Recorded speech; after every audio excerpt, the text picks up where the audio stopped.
Sa ngalan ng Ama, ng Anak, at ng Espiritu Santo, Amen. sumainyo ang Panginoon. At sumainyo rin. Mga kapatid, bakit ka napapagod? Bakit ka nagsasawa? Bakit ka nangangawit? Baka naman hanap ka na ng hanap. Hindi natin kailangan palaging maghanap. Ang pinakamahalaga ay manatili lang tayo. Pinapaalala ng Diyos, kasama niya tayo. Nabuhay si Jesus para maging Diyos na kasama natin. Lahat ng kailangan natin, binigay na niya. Kaya kailangan lang tayong manalig at magpasalamat sa Kanya. Sa mga pagkakataon na kung saan hindi natin pinansin ang Kanyang mga pagpapala, ang bendisyon at grasya na pinagkakaloob niya sa atin araw-araw. Muli tayo'y magpakumbaba, miling tayo sa Kanyang awa para makita tayo at maging karapat-dapat makatanggap sa mga banal na misteryo na magpapalakas sa atin, magbibigay ng tuwa sa atin, at magkakaloob sa atin ng panibagong buhay. Inaamin ko Sa makapangyarihang Diyos at sa inyo mga kapatid, na lubha akong nagkasala sa isip, sa salita, sa gawa at sa aking pagkukulang. Kaya isinasamo ko sa mahal na Birheng Maria, sa lahat ng mga anghel at sa mga banal, at sa inyo mga kapatid, na ako'y ipanalangin sa Panginoong ating Diyos. kaawaan tayo na makapangyarihang Diyos, patawarin tayo sa ating mga kasalanan, patnubayan tayo sa buhay na walang hanggan. Amen. Panginoon, kaawaan mo kami. Panginoon, kaawaan mo kami. Kristo, kaawaan mo kami. Kristo, kaawaan mo kami. Panginoon, kaawaan mo kami. Panginoon, kaawaan mo kami. Manalangin tayo. Ama naming makapangyarihan, para mo ng awa, ilayo sa amin araw-araw ang lahat ng mga sumasalungat sa amin at humahadlang, upang ang aming buong katauhan ay magkaroon ng kalayaan para kusang sundin ang iyong kalooban. Sa pamamagitan ni Jesucristo kasama ng Espiritu Santo, magpa sa walang hanggan. Amen.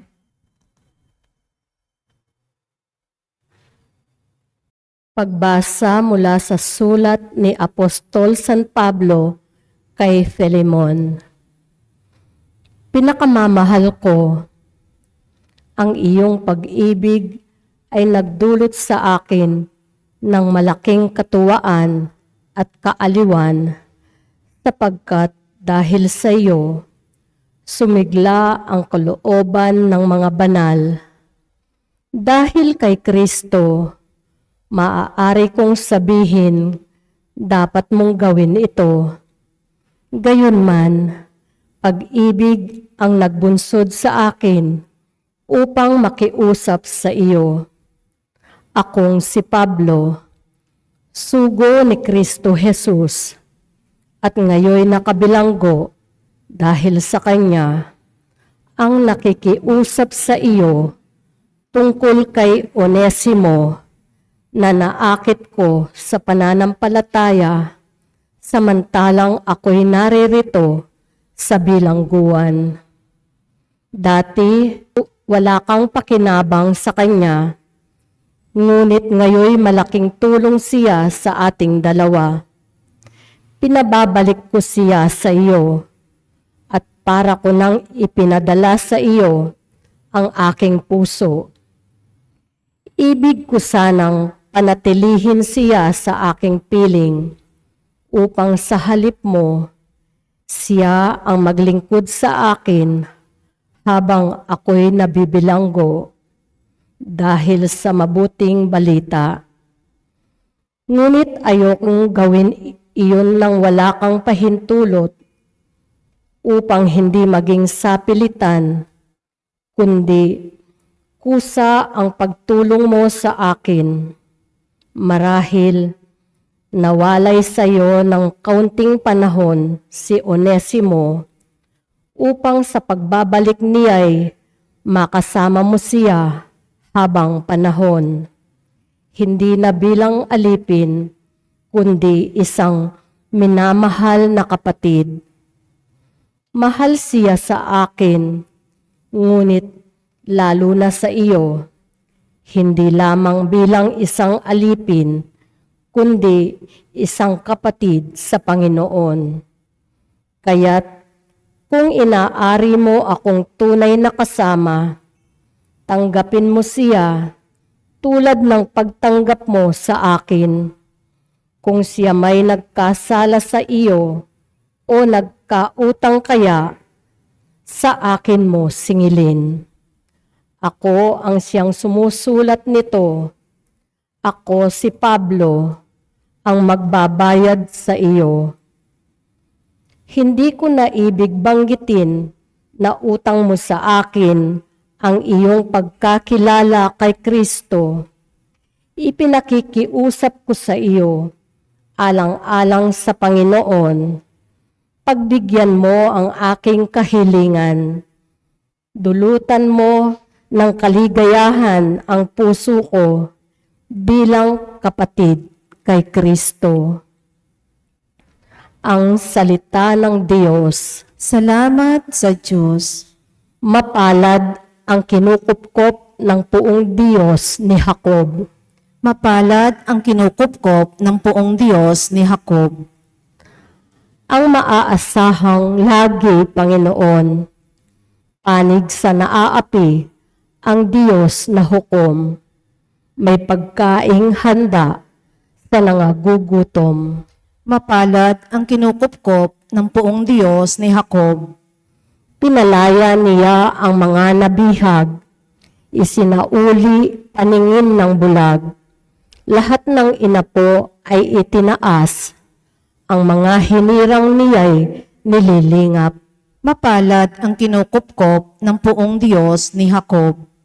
Isinasanggalang ang mga dayuhang sa lupain nila'y doon tumatahan. Tumutulong siya sa balot ulila. Masamang balangkas, pinipigil niya. Mapalad ang kinukupkop ng puong Diyos ni Jacob. Walang hanggang hari ang Diyos na Panginoon.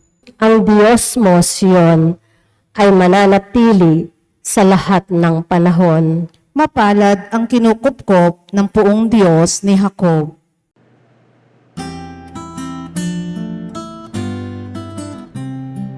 Alleluia, alleluia, alleluia, alleluia, alleluia, alleluia, alleluia, alleluia, alleluia, alleluia, alleluia, alleluia. Ako'y puno, kayo'y sanga. Kapag ako ay kaisa, kayo'y tiyak na mamumunga. Aleluya, aleluya. Sumainyo ang Panginoon. At sumainyo rin. Ang mabuting balita ng Panginoon ayon kay San Lucas. Papuri sa iyo, Panginoon. Nung panong yon, si Jesus ay tinanong ng mga Pariseo kung kailan itatatag ang kaharian ng Diyos. Sumagot siya, ang pagsisimula ng paghahari ng Diyos ay walang makakakitang palatandaan at wala ring magsasabing nagsisimula na roon o rini. Sapagkat ang totoo'y nagsimula ng maghari ang Diyos sa puso ng mga nananalig sa Kanya. At sinasabi niya sa mga alagad, darating ang panahon, hahangarin ninyong makita ang isa sa mga araw ng anak ng tao, ngunit hindi niyo makikita iyon. At may magsasabi sa inyo, naroon siya o narini siya. Huwag kayong pumunta upang siya'y hanapin. Sapagkat pagsapit ng takdang araw, Ang anak ng tao ay darating na parang kidlat. Ngunit kailangan munang magbata siya ng maraming hirap at itakwil ng mga tao sa ngayon. Mga kapatid, ang mabuting balita ng ating Panginoon. Pinupuri ka namin, Panginoong Hesukristo. Magandang araw po muli sa inyong lahat. I hope you are doing well. I hope you are healthy. And I really hope that you are happy. Isa po yan sa mga palagi kong pinagdarasal sa inyo pong lahat na sumusubaybay sa ating banal na misa. Na kayo ay malusog, kayo po ay malakas, at kayo din po sana ay masaya. Amen? My dear friends, we have another good news for us today. Ano po ang mabuting balita na binibigay, binabahagi, pinapahayag sa atin ng ating Panginoon ngayon? I want you to remember this, that everything that we need in this life is already in you, is already with you, is already near you. Lahat po ng kailangan natin dito sa buhay na ito para tayo ay magtagumpay, para tayo ay bumuti, para tayo ay maging payapa, ay nasa iyo na, malapit na sa iyo, kasama mo palagi. Halimbawa na lang po, ang hangin, isa pong biyaya yan. Wala pong ibang planeta o mundo ang mayroong oxygen o hangin. At alam naman po natin, pag walang hangin, mamamatay ang tao. Amen? Pero ang tanong, pinasasalamatan ba natin na tayo ay may hangin na nilalanghap araw-araw? O kaya naman po, tingnan niyo po ang ating mga daliri. Bakit kaya binigyan tayo ng 10 daliri ng Panginoon? Bakit hindi na lang 9 o 8? Bakit hindi na lang 5, 4 o 3? Bakit binigyan tayo ng tig-5 sa bawat kamay, 10 daliri ng Panginoon? Kasi po, kailangan natin ng 10 daliri para makahawak tayo ng mabuti. Amen? Sobrang perfect po ng mga kamay na ito. Na pag nawala, naputol, nabawasan, isa sa mga daliri mo, ang hirap pong makapagtrabaho. Hindi po ba? Ang hirap na makahawak ng mga bagay-bagay. Napaka-perfect po ng ating mga kamay. Ganyan tayo ginawa ng Panginoon. At alam niyo po, ang balita, sinusubukan daw po ng mga scientifico na i-recreate, imbentuhin muli ang mga daliri na ito. Gumagawa sila ng mga robot ngayon na may kamukhang daliri ng tao. Pero hindi pa po nila ma-perfect. Ang balita po, nangangailangan daw sila ng mga 100 years pa para magawa nilang kamukhang-kamukha nung kamay ng robot ang kamay ng tao. Dahil kung papansinin niyo daw po, ang ating mga kamay, sobrang dami po ng mga ugat niyan. Na bawat kilos, ang dami pong mga ugat na kailangan gumalaw para mapagalaw natin ang ating mga daliri. Ganyan po kaperpekto. Isang biyaya galing sa Diyos ang ating mga kamay. Pero ang tanong, tayo ba ay nagpapasalamat sa Kanya? O kaya naman po, pansinin niyo ito. Ang ating mga puso, it is also a very sophisticated and very important organ in our bodies. Nagpapump daw po ng 2,000 gallons of blood ng dugo ang ating pong puso araw-araw. Gaano po karami ang 2,000 gallons of blood? Kailangan nyo daw po ng 8 hanggang 10 Olympic-size swimming pool para mapuno ng dugo. Imagine niyo po yon. Ganon karami ang dumadaan na dugo. Ganon karami ang pinapump na dugo ng puso mo para mabuhay ka. Napakaliit ng puso, pero napakalakas niya. Nagpasalamat na ba tayo sa Diyos na tayo ay binigyan ngayong umaga, ngayong araw, ng isang malusog na puso? Dahil alam natin, hindi po lahat ng mga tao ay may malusog at malakas na puso. Meron tayong mga kaibigan, mga kababayan, mga kakilala, kailangan pa nila ng pacemaker sa kanilang puso. para ito ay umandar.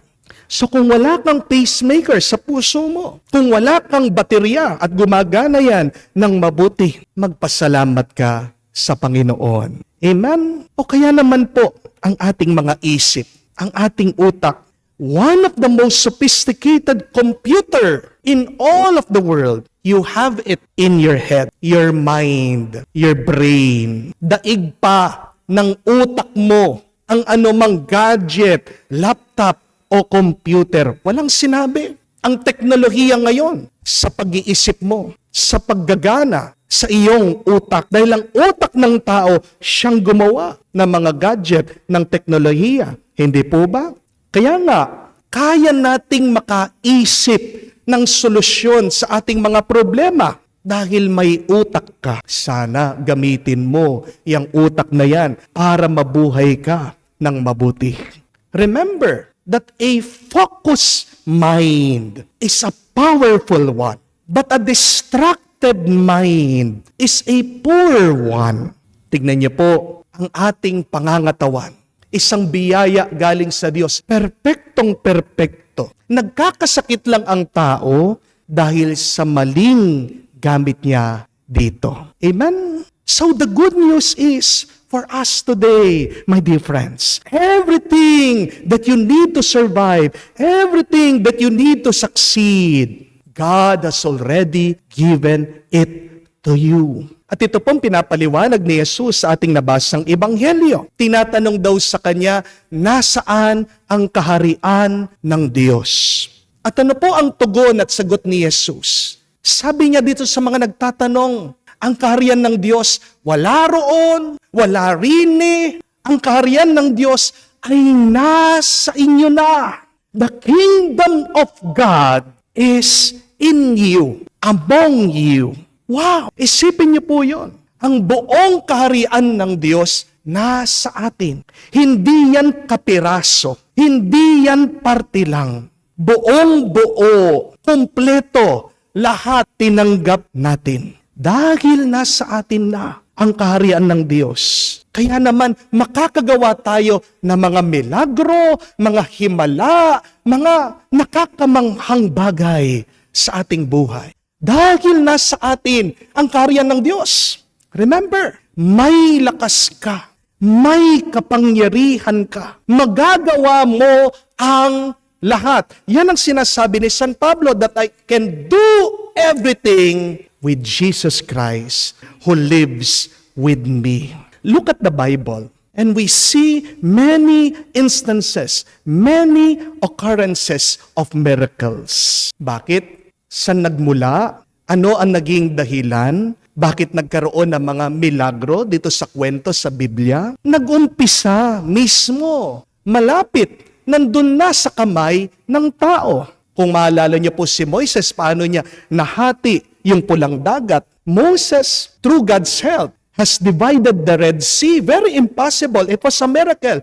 Anong sabi ng Diyos? Yung tungkod mo, ibaba mo sa tubig. Yung kasangkapan, para magkaroon ng milagro, nandun hawak-hawak ni Moises. Ano ang sandata na nakatalo sa higanting si Goliath? Hindi po espada, kung hindi hawak-hawak. Palaging ginagamit din po nitong pastol na si David. Yung daw pong tirador niya. Hindi kailangan gumamit ng ibang sandata ni David. Nandun na, binigay na ng Diyos, matagal na sa kanya. Kung maalala nyo din po, paano nabusog nakakain ng sobrang dami ng tao na sumusunod kay Jesus. Nag-umpisa doon po sa baon lang nila, 5 tinapay, 2 isda. Paano nagkaroon ng panibagong alak doon sa kasalan nung naubusan sila? Nandun daw po sa tubig. Yung tubig na yon, nakaimpok, nakatago. Ang tubig na yon ay gagamitin lang sa paghuhugas ng paa. Pero ginamit ng Diyos, nandun lang sa tabi nila. Kaya nga po mga kapatid, ang hinahanap mong milagro, ang hinahanap mong sagot, hindi malayo yan. Malapit na malapit sa iyo. Baka nga, hawak-hawak mo na. Baka nga, nasa tabi mo lang. Amen? Bago ka maghanap, lumabas o lumayo ka, tumingin ka muna sa iyong paligid at pumasok ka muna sa iyong sarili. Binigay na ng Diyos ang sagot sa anuman problema at pagsubok mo sa buhay. Ang kagalingan mo, nandyan na sa katawan mo. Amen? Binigyan ka ng kapangyarihan ng Diyos na gumaling sa anumang sakit na iyong nararanasan. Kasi kahit na po gaano kalakas, sabihin mo na kabisa, kaepektibo, yung gamot na iniinom mo. Pero kung hindi naman po nagko-cooperate ang ating katawan, hindi rin po tayo gagaling. Hindi po ba? Naghahanap ka ng peace of mind? Nandyan na sa loob mo. Nandyan na sa kaluluwa mo. Hindi mo makikita ang peace of mind dyan sa sugal, dyan sa alak, dyan sa bisyo, dyan sa masasarap na pagkain, ice cream, chocolate, o kaya naman sa social media. Kaya mong magkaroon ng peace of mind kung hihilingin mo yan sa puso mo. Amen? Remember that we receive what we ask for. Tingnan nyo na lang po ang itlog. Kapag pinwersa mo ang itlog sa labas, ano po mangyayari? Masisira ito, mababasag ito. Pero pag ang puwersa nanggaling sa loob ng itlog palabas, ano po mangyayari? Ibig sabihin, may sisiw. Ibig sabihin, may buhay. Kaya nga, kung gusto mong magkaroon ng panibagong buhay at lakas, mag-umpisa ka sa loob mo. Amen?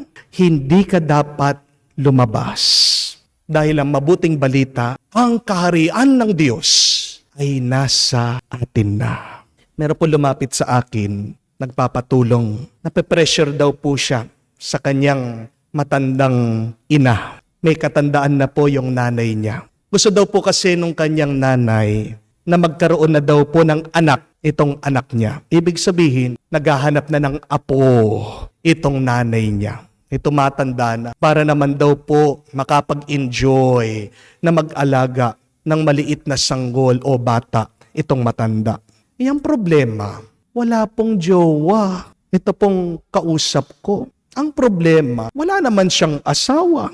Paano siya magkakaroon ng anak? Single siya. Kaya naman naging single siya dahil walang mag-aalaga sa nanay niya. So talagang wala po siyang naging chance sa panahon para magkaroon ng love life. Pero ito po, yung kanyang nanay, naghahanap ng apo. So anong ginawa po nitong kausap ko? Kinakwento niya sa akin. She tried everything in order to conceive a child, in order to have a baby. Ano po naisip niya? Magpa-in vitro fertilization. So, kahit na napakamahal, gumastos siya, pumunta po siya sa Amerika, sinubukan po niya mismo unang-una sa katawan niya. Pero kahit na anong procedure gawin nila sa katawan niya, nire-reject po ng kanyang katawan yung proseso. She was desperate. Kaya ang susunod na step, naghanap po ng surrogate. Ang dami daw po niyang mga nakausap. At minsan, pag naging compatible na daw po sila, ang nangyayari, hindi natutuloy. Nagkakaroon at nagkakaroon po ng problema.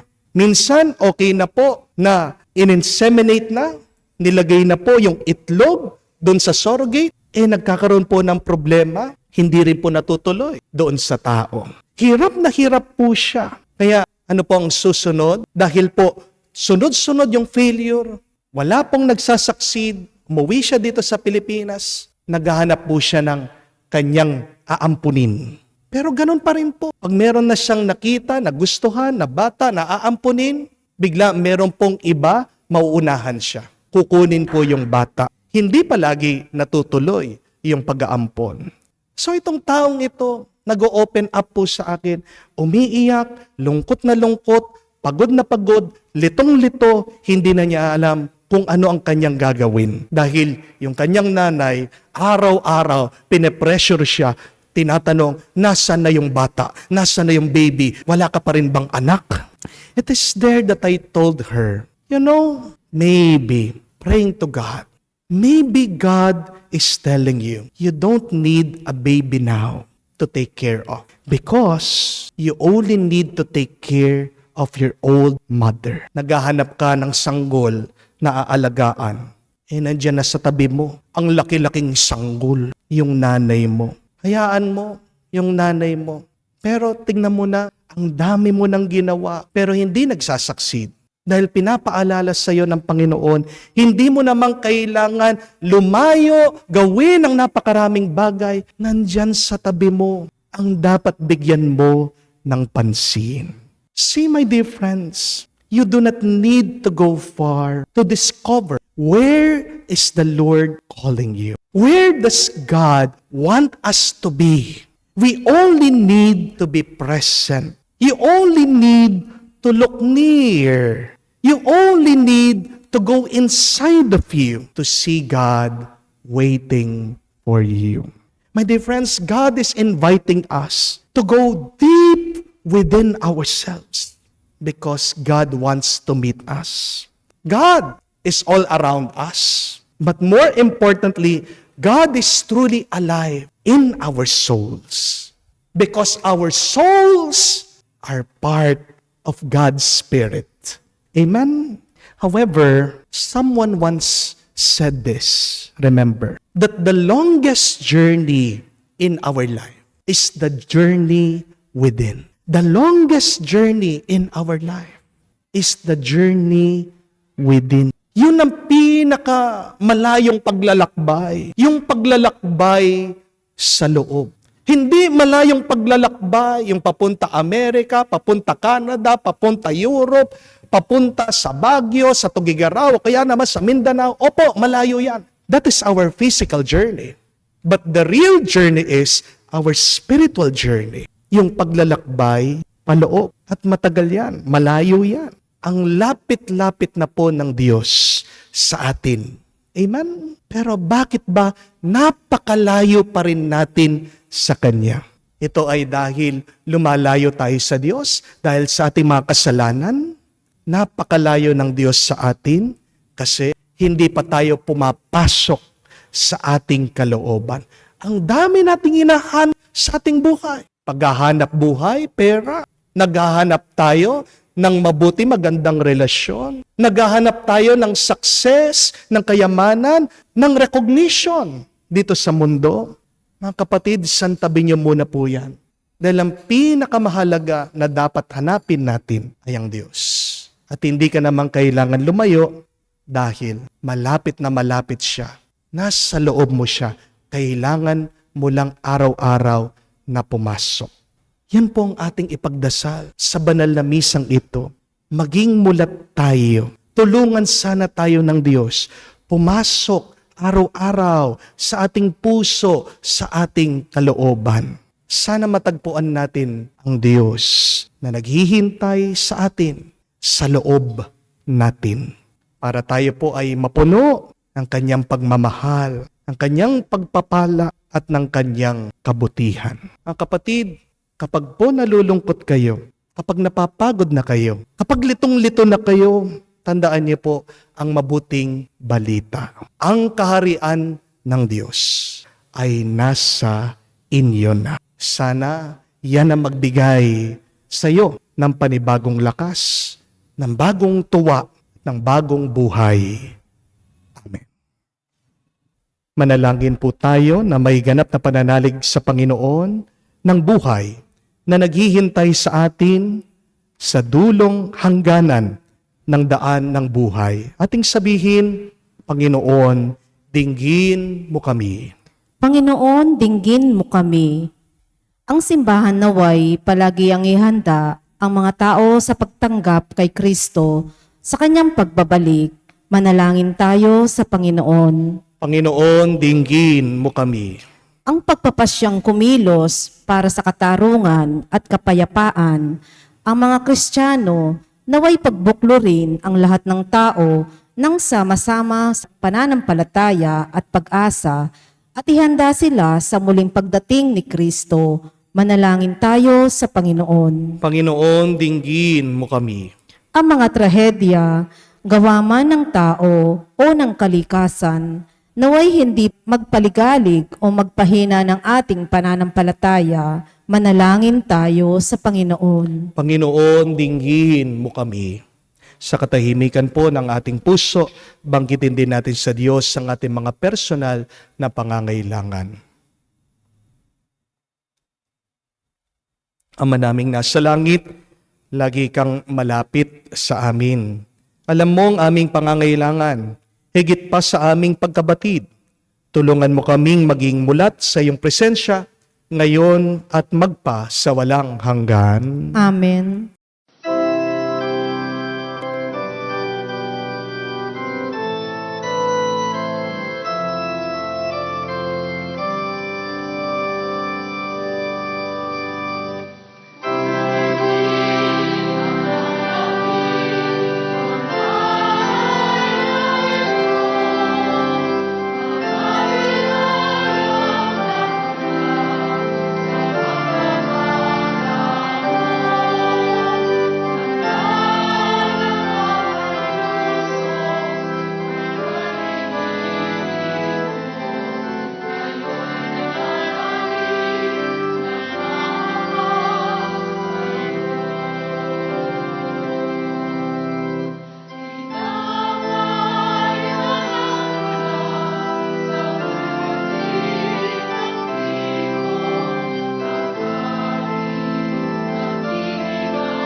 Manalangin kayo mga kapatid, para ang ating mga paghahain ay kalugdan ng Diyos amang makapangyarihan.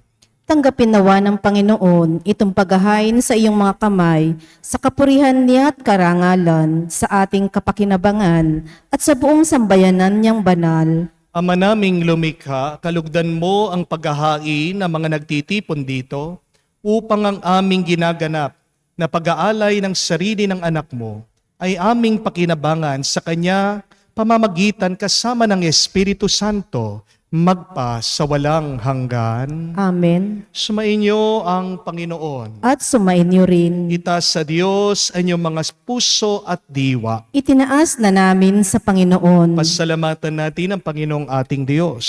Marapat na siya ay pasalamatan. Ama naming makapangyarihan, tunay nga marapat ikaw ang aming pasalamatan.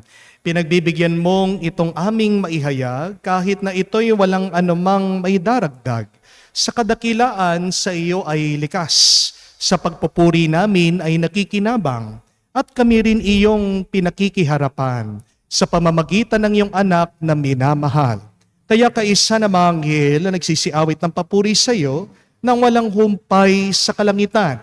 Kami nagbubunyi sa iyong kadakilaan.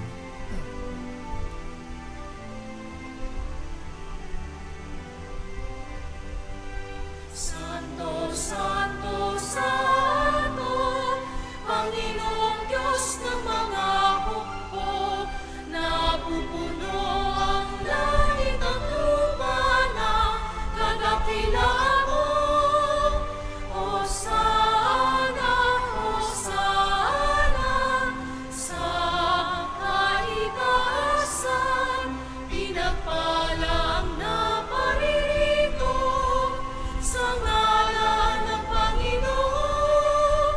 Hosana, Hosana, sa kaitaasan. Hosana, Hosana, sa kaitaasan.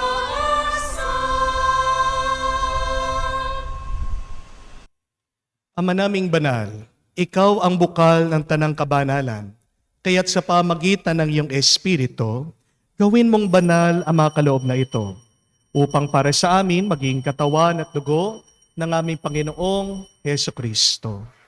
Bago niya pinagtiis ang kusang loob na maging handog, hinawakan niyang tinapay, pinasalamatan kanya, pinaghati-hati niya iyon, inabot sa kanyang malagad at sinabi, "Tanggapin ninyong lahat ito at kanin.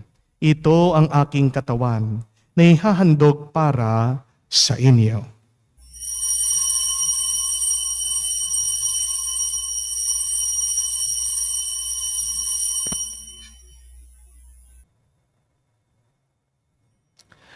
Gayon din naman, na matapos ang hapunan, hinawakan niyang kalis, muli kanyang pinasalamatan. Inabot niya ang kalis sa kanyang malagad at sinabi, "Tanggapin ninyong lahat ito at inumin. Ito ang kalis ng aking dugo, ng bago at walang hanggang tipan. Ang aking dugo na binubuhos para sa inyo at para sa lahat. Sa ipagpapatawad ng mga kasalanan, gawin ninyo ito sa pag-alaala sa akin."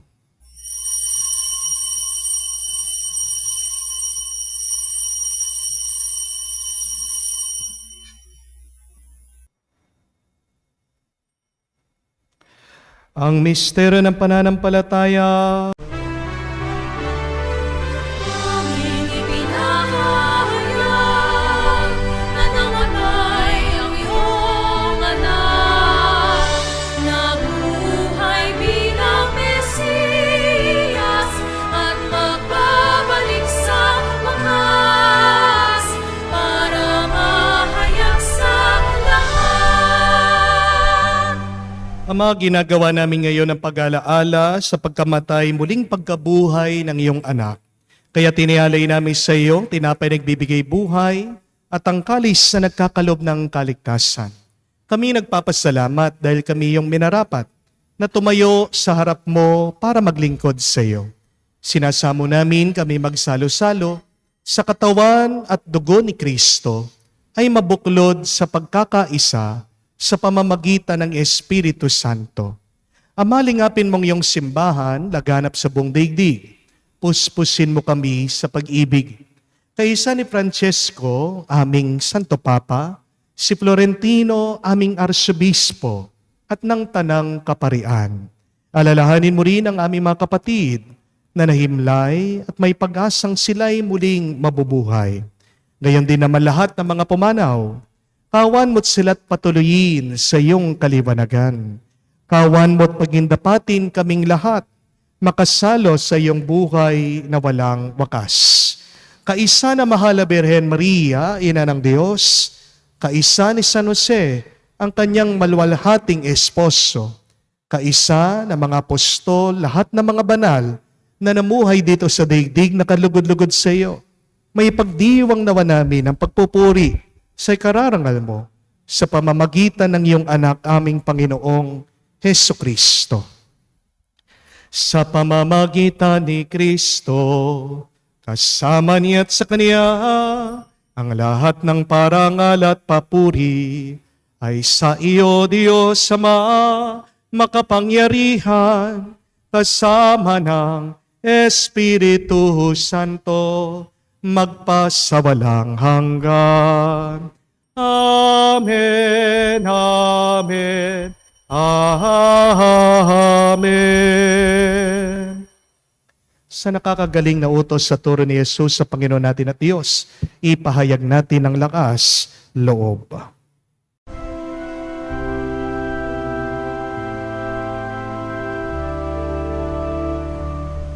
Ama namin, sumasalangit ka, sambahin ang ngalan mo, mapasa amin ang kaharian mo, sundin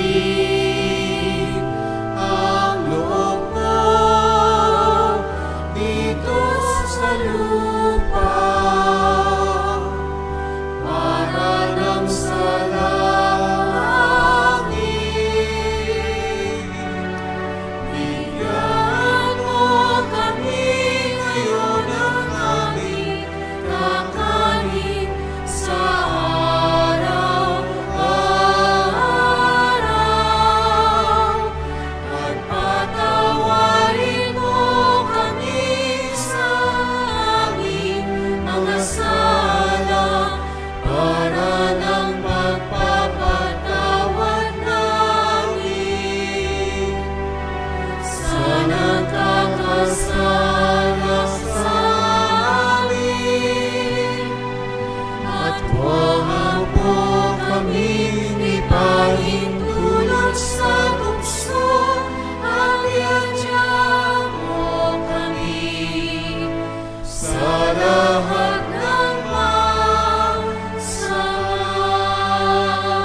Hinihiling namin kami adya sa lahat ng masama, pagkalooban ng kapayapaan araw-araw, iligtas sa kasalanan, at ilayo sa lahat ng kapahamakan, samantalang aming pinanabikan ang dakilang araw ng pagpapahayag ng tagapagligtas naming si Heso Kristo. Sapagkat iyo ang kaharian at ang kapangyarihan at ang kapurihan magpakailanman. Amen. Panginoong Heso Kristo, sinabi mo sa mga apostol, kapayapaan ang iniiwan ko sa inyo. Ang aking kapayapaan ang binibigay ko sa inyo. Tunghayan mo ang aming pananampalataya at huwag ang aming pagkakasala. Pagkalooban mo kami ng kapayapaan at pagkakaisa ayon sa iyong kalooban, kasama ng Espiritu Santo, magpa sa walang hanggan. Amen. Kapayapaan ng Panginoon ay laging sumainyo. At sumainyo rin. Magbigayan po tayo ng kapayapaan sa bawat isa. Peace be with you po, kapayapaan po sa inyong lahat. Kordero ng Diyos na nag-aalis ng mga kasalanan ng sanlibutan, maawa ka sa amin. Maawa ka sa amin. Kordero ng Diyos na nag-aalis ng mga kasalanan ng sanlibutan, maawa ka sa amin. Maawa ka sa amin. Kordero ng Diyos na nag-aalis ng mga kasalanan ng sanlibutan, ipagkaloob mo sa amin ang kapayapaan.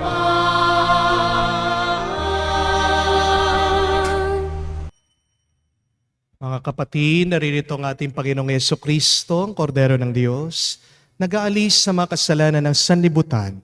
Mapalad tayong lumalapit sa piging ng Kordero.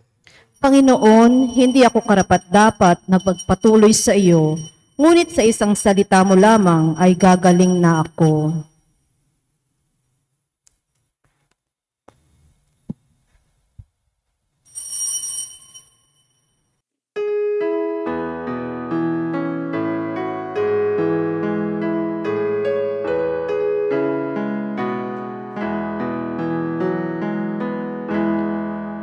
Tinanggap ko ang buhay na Diyos, puso ko ay nakalahak. Tinanggap ko ang buhay na Diyos, puso ko ay natuwa.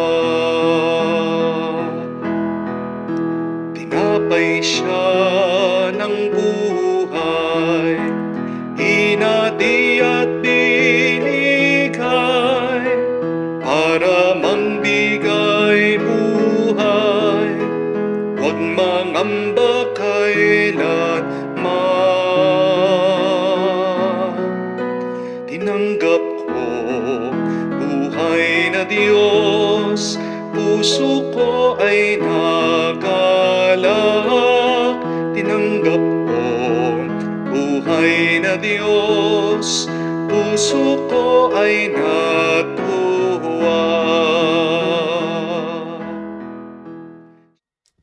Manalangin tayo. Ama naming mapagmahal, tinatanaw naming utang na loob ang banal na pakikinabang at tiniluluhog namin ng Espiritu Santo ay mag-umapaw sa kalooban naming kanyang tinigib ng iyong kadakilaan, upang iyong kagandang loob ay manatili sa amin palagian sa pamamagitan ni Jesucristo kasama ng Espiritu Santo magpa sa walang hanggan. Amen. Huwag nating kalimutan ang mabuting balita para sa atin ngayong araw na sa gitna ng ating mga hinahanap na kasagutan, malapit na nasa atin na nasa loob na natin ang kaharian ng Diyos. Kailangan lang nating gawin ay manatili, kailangan nating gawin ay pumasok sa ating mga puso at kalooban. Kaya kailangan natin bigyan ng oras at panahon ang pananalangin. Dahil ang pananalangin ay ang pagbubukas ng ating isip at puso sa Diyos. Bakit ba tayo binibigyan minsan ng mga pagsubok ng Diyos? Para basagin ang ating mga saradong isip at puso. Dahil pag nagkaroon na ng puwang o crack, ang ating isip at puso, diyan makakapasok ang Diyos. Kaya wag natin tatakbuhan ang ating mga problema sa buhay. Kahit na gaano kahirap, paniwalaan natin na yan ay blessing at tayo ay inaanyayahan lang ng Diyos na pumasok muli sa ating kalooban, hinihintay tayo ng Diyos diyan. Magpasalamat tayo sa Diyos sa gitna ng ating mga pagkukulang at kasalanan sa Kanya. Hindi niya tayo pinapabayaan, hindi niya tayo iniiwan. Sumainyo ang Panginoon. At sumainyo rin. Kayo ay basbasan ng Diyos makapangyarihan sa lahat sa ngalan ng Ama, ng Anak, ng Espiritu Santo. Amen. Ang ating misa ay natapos na. Umayo kayo sa kapayapaan ni Kristo. Salamat sa Diyos.